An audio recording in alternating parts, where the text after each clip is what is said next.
selamat malam Bu Katarina. Sebelumnya perkenalkan, Malam, Bu. Ya, saya Anissa Nurfadilah dari S2 Pendidikan IPA Universitas Negeri Semarang.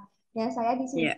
ingin mewawancarai Bu Katarina terkait permasalahan yang ada di SMP Negeri 3 Salatiga. Mungkin Bu Katarina bisa memperkenalkan diri terlebih dahulu. Oke. Ya, terima kasih, Mbak. Enggak apa-apa saya panggil Mbak ya. Iya, enggak apa, Bu. Oke. Baik, nama saya Ibu Katarina Titik Setiarini MSI. Biasa dipanggil dengan Bu Catherine. Kebetulan saya mengajar bidang studi IPA. Sebenarnya saya berasal dari lulusan S1 Biologi Murni, kemudian lanjut S2, ya S2 Biologi Murni juga, makanya gelar saya adalah MSI. Di SMP 3 saya sudah bekerja selama 26 tahun, hampir 28 tahun, Mbak. Sudah sangat Ya. berpengalaman gitu. Kemudian saya saat ini memegang kelas 7, di mana memang sedang bergulir implementasi kurikulum Merdeka. Ya, mungkin itu yang bisa saya sampaikan. Oh iya. Eh, untuk adaptasi implementasi kurikulum Merdeka sendiri untuk kelas 7 apakah ada kendala gitu Bu terkait siswanya sendiri? Apakah masih kesulitan begitu atau bagaimana Bu? Ya, kalau kendala pasti banyak ya, Mbak. Karena kami sendiri juga sebagai guru masih belajar dalam hal ini. Kebetulan saya saat ini akan bertugas sebagai PP, pengajar praktik ya, di kurikulum Merdeka ini. Jadi di program pendidikan guru penggerak.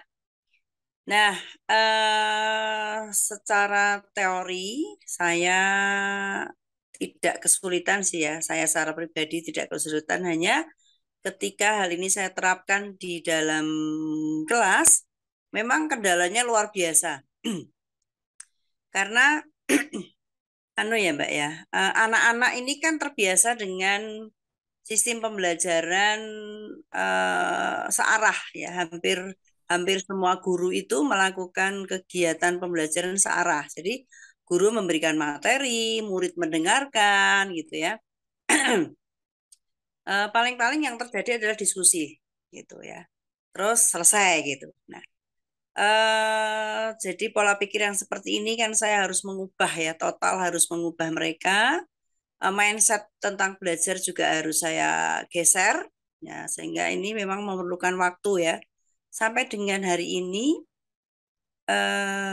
saya memang di IPA proses belajarnya tetap saya melaksanakan IKM ya, ya, hanya belum kelihatan Mbak. Jadi belum kelihatan hasilnya karena saya memang sedang berjuang keras Pak anak-anak untuk mengubah dulu, mengubah kebiasaan ini. Jadi dalam proses pembelajaran saya tidak memberikan materi seperti biasanya saya mengajar gitu ya, Ya. tetapi materi itu mereka cari sendiri gitulah. Karena saya menyampaikan bahwa dunia itu ada di genggaman kalian, jadi di HP ya, karena memang anak-anak sekarang masih tetap boleh membawa HP, sehingga eh, saya hanya tinggal menyampaikan bahwa sekarang kita mau belajar nih anak-anak tentang zat dan wujudnya gitu ya.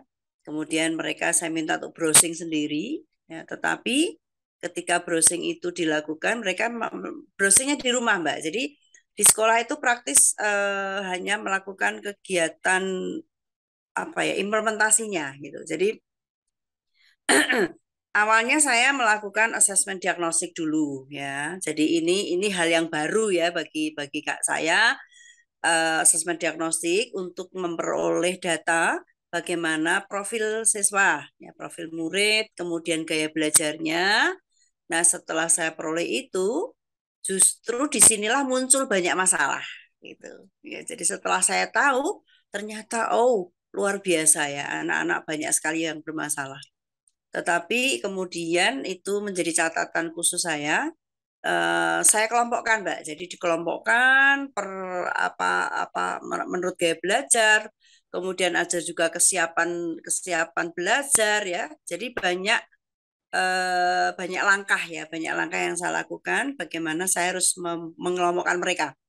Nah, ketika sudah saya kelompokkan, itu pun tidak serta-merta gitu ya, tidak sesegera mungkin anak itu kemudian bisa melakukan proses pembelajaran, enggak ya.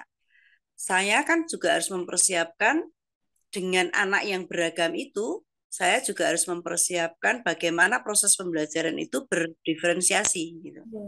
Jadi saya harus menggunakan metode yang bermacam-macam, tetapi ini tidak mempersulit saya sebenarnya. Ya, jadi dalam satu kelas begitu saya menyiapkan begini, Mbak. Jadi ada anak di dalam satu kelas itu sebenarnya tidak terlalu banyak gaya belajar mereka. Terbatas hanya pada visual, auditori, dan kinestetik. Sedangkan yang kinestetik itu juga tidak terlalu banyak. Satu kelas itu paling hanya 3 atau 4 anak yang ada di kinestetik gitu. Yang lain itu di auditori dan visual saja.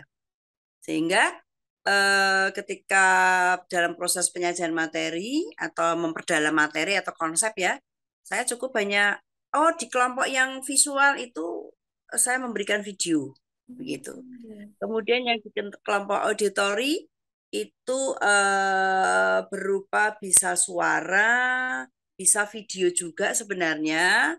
Jadi kemudian ada juga yang saya berikan bacaan, kemudian ada teman yang membaca. Sehingga teman yang lain yang di auditori itu mendengarkan temannya membaca gitu. Sedangkan yang kinestetik itu lebih kepada dia bergerak ya. Dia Iya. belajar itu sambil bergerak gitu. Dia mutar sana mutar sini gitu. Nah, memang gaduh, kelasnya gaduh memang gitu ya. Tetapi tujuan utama dari kurikulum Merdeka adalah kan membuat anak bahagia ya, Iya. selamat dan bahagia gitu. Nah, itulah yang terjadi. Jadi kalau ditanya kendala, banyak kendalanya, Mbak.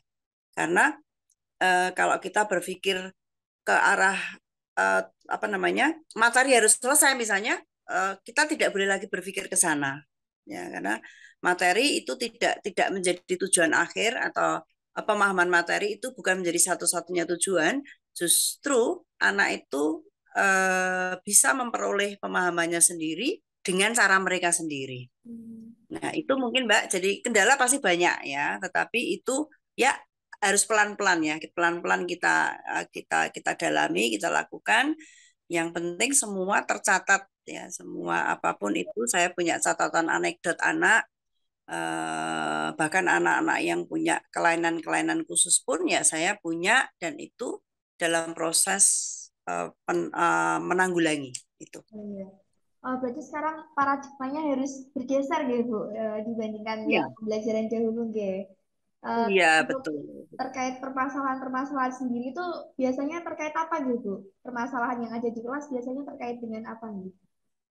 Iya, terkait dengan ini, masalah yang muncul itu sebenarnya terkait dengan latar belakang ya. Jadi profil lebih kepada profil siswa, di mana terkait dengan latar belakang orang tua, ekonomi. Ya, sebenarnya sih kalau saya sebagai guru kelas itu mestinya tidak terlalu mengarah ke sana ya, karena itu sebenarnya kan menjadi bidangnya BK ya.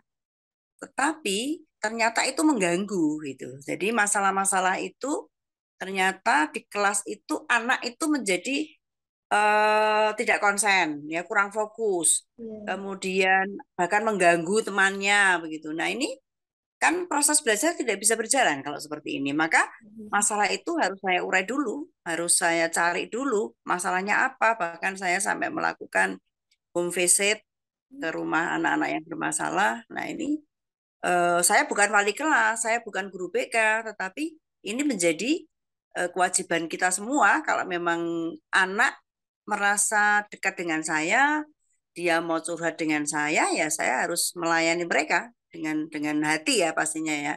Nah, sehingga ketika itu terjadi, ada satu masalah yang unik yang saya hadapi ya Mbak ya. Jadi ketika ada seorang anak yang dibully, jadi sering dibully karena anak ini pendiam, tidak mau berkumpul dengan teman lainnya, sehingga ketika ada kelompok, ada kerja kelompok, dan saya membiarkan mereka membagi kelompok sendiri, memang sengaja saya biarkan begitu, anak ini ditinggal, tidak dimasukkan dalam kelompok. Nah, memang saya mencoba ingin mengetahui dulu. Nah, setelahnya baru saya berikan pendampingan kepada semua anak dan kepada anak tersebut, sehingga sekarang anaknya bisa bisa melebur bareng dengan teman-teman yang lain gitu. Iya, memang sering terjadi itu Bu, biasanya di sekolah-sekolah seperti itu. Pasti ada. Iya, iya.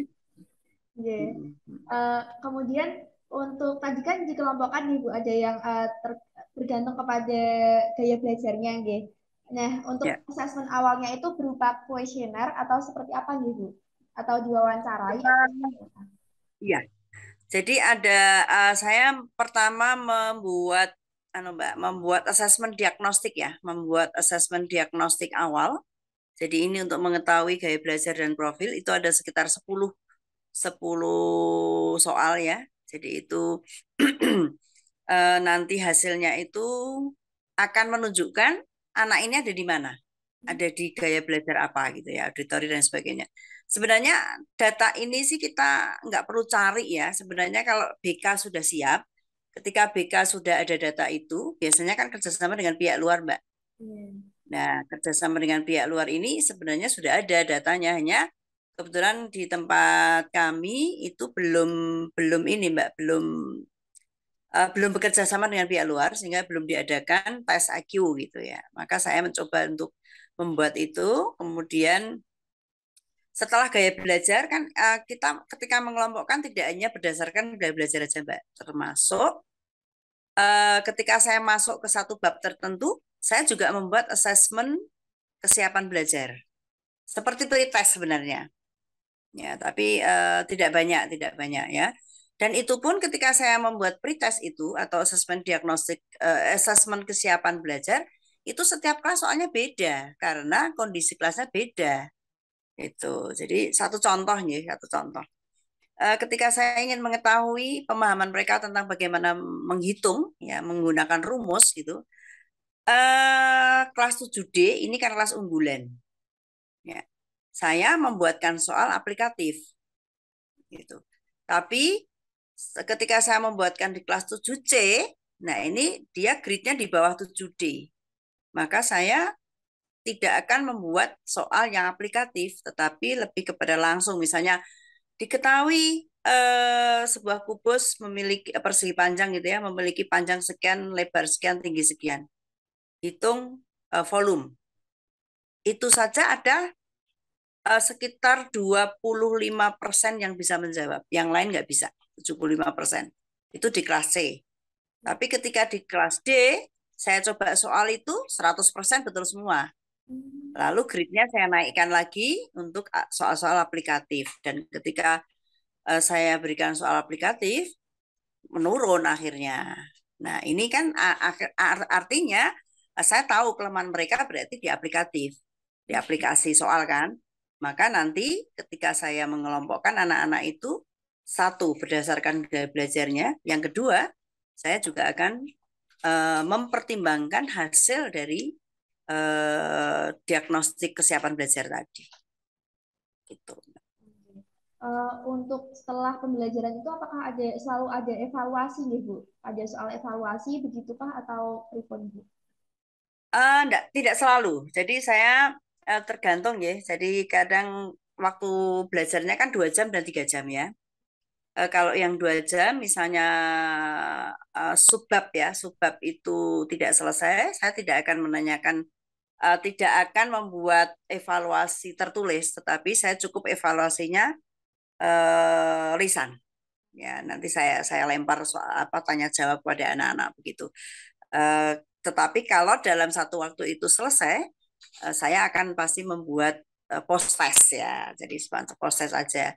Kalau yang penilaian harian kan nanti setelah satu bab itu selesai ya, saya baru membuat itu.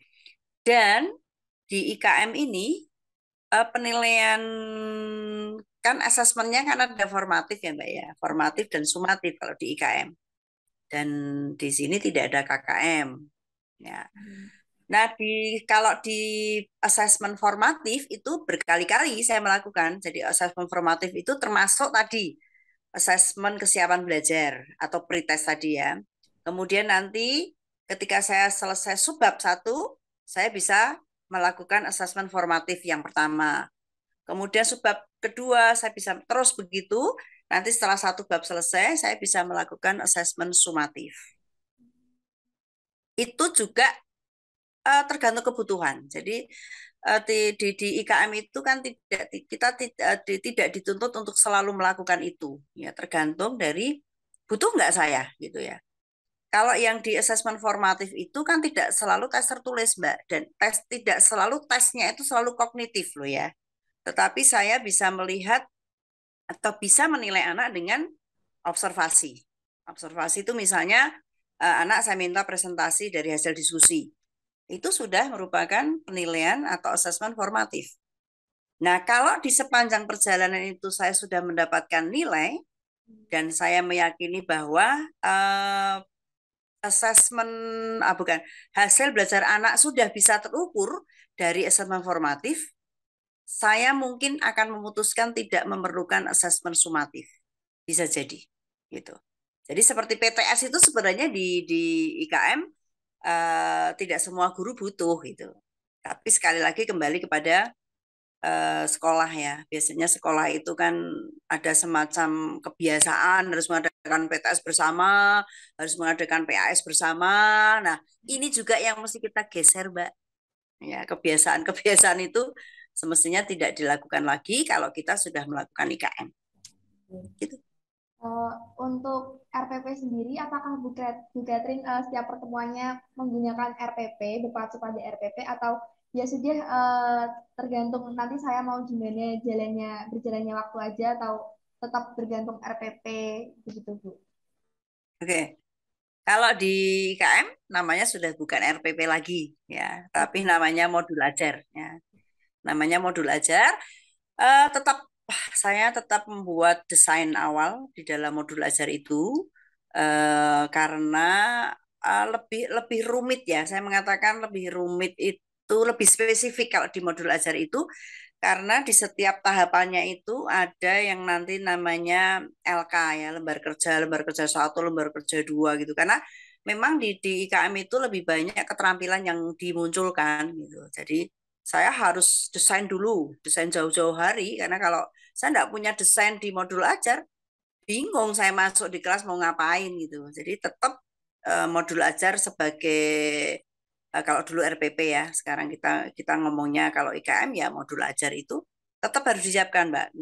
Kita nggak bisa lepas dari MA ya, istilahnya MA.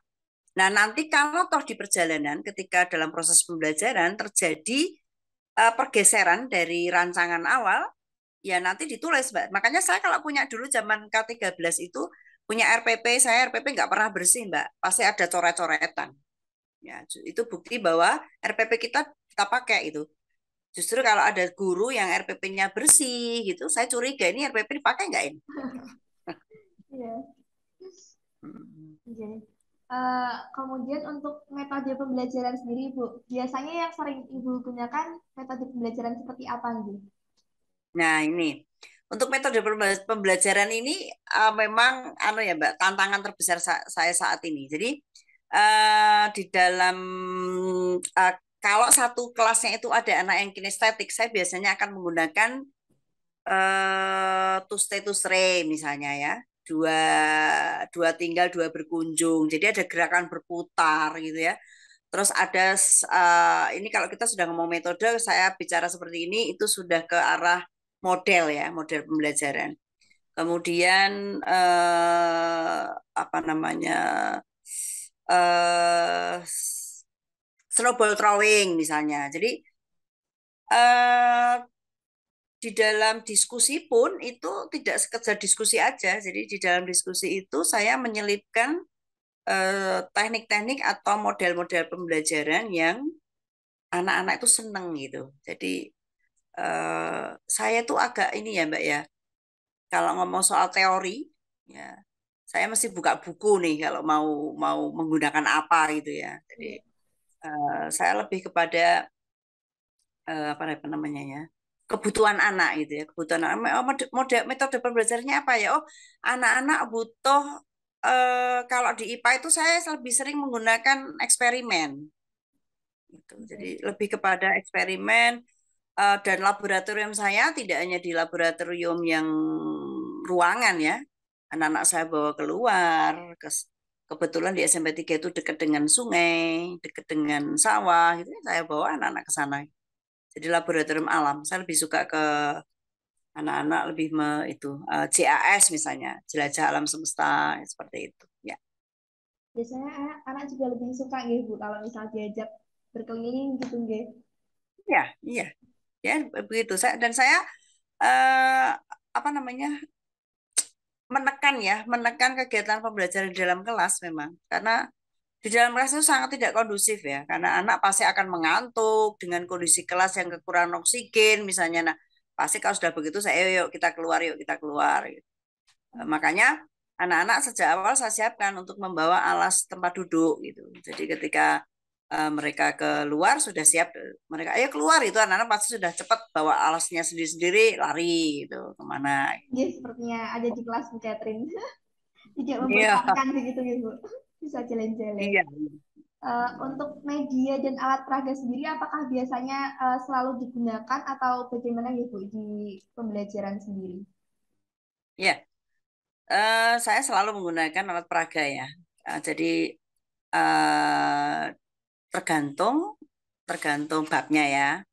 Ada bab-bab tertentu yang medianya harus menggunakan media internet ya saya gunakan media internet. Anak-anak saya bawa ke laboratorium, ke lab komputer gitu ya. Karena kalau anak-anak menggunakan HP terus kasihan saya sehingga ada lab komputer yang cukup mencukupi anak-anak saya bawa ke sana untuk ke sana.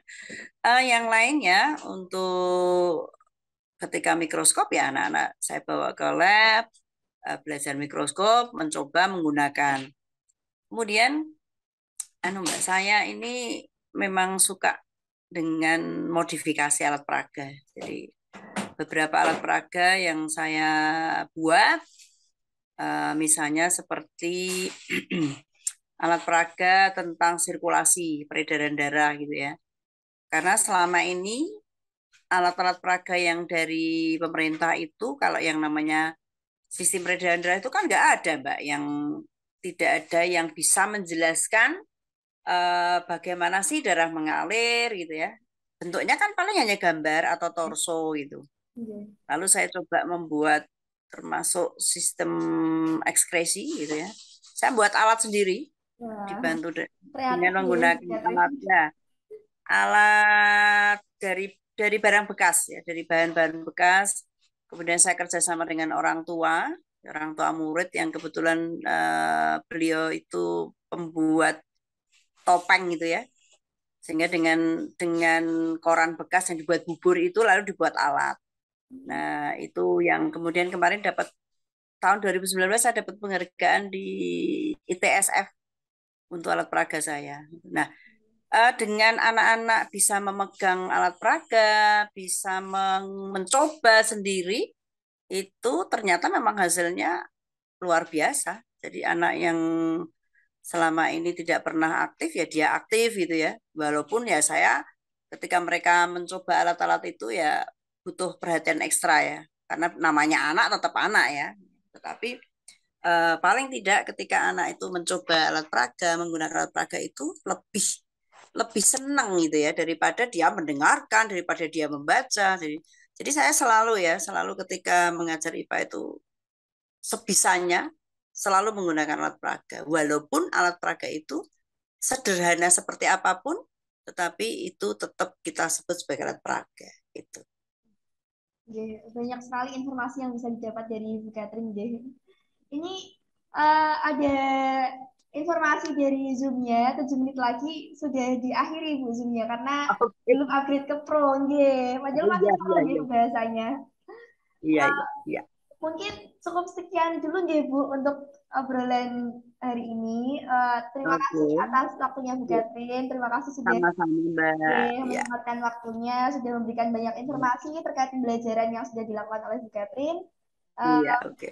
Mungkin untuk recordnya saya akhiri dulu ya Bu. Iya, iya. Monggo, Mbak, silakan. Iya.